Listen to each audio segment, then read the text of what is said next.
Harapan saya berkurang menjadi nol ketika saya berusia 20 tahun. Segala sesuatu sejak saat itu telah menjadi bonus. Membatasi perhatian kita pada hal-hal terestrial sama dengan membatasi semangat manusia. Orang tidak akan punya waktu untuk Anda jika Anda selalu marah atau mengeluh. Sangat penting bagi saya untuk menulis untuk anak-anak. Sekarang kita semua terhubung dengan internet, seperti neuron yang ada di otak raksasa.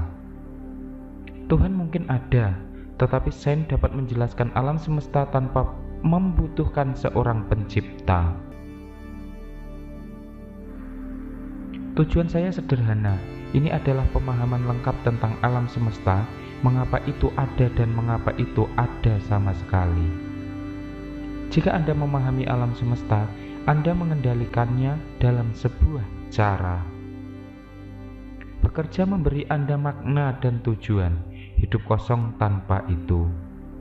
Dalam dunia yang berada dalam kekacauan politik, sosial, dan lingkungan, bagaimana ras manusia dapat bertahan 100 tahun lagi?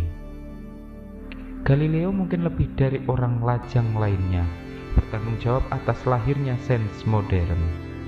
Pencapaian terbesar umat manusia terjadi dengan berbicara, dan kegagalan terbesarnya adalah dengan tidak berbicara.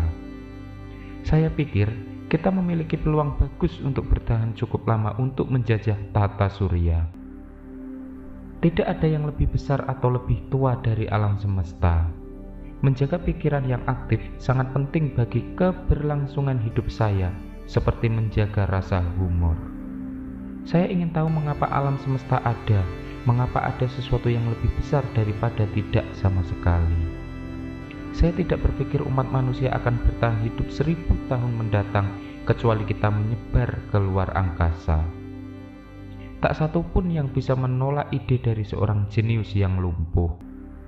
Tidak ada cara untuk menyingkirkan pengamat kita dari persepsi kita tentang dunia. Tidak ada lubang hitam dalam arti rezim dari mana cahaya tidak bisa lepas hingga tak terbatas.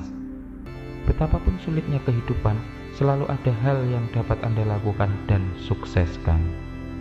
Kecerdasan adalah kemampuan untuk beradaptasi dengan perubahan.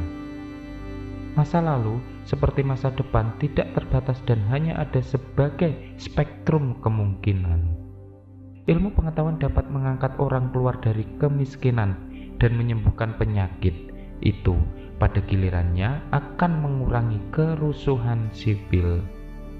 Saya tidak takut mati, tapi saya tidak terburu-buru mati.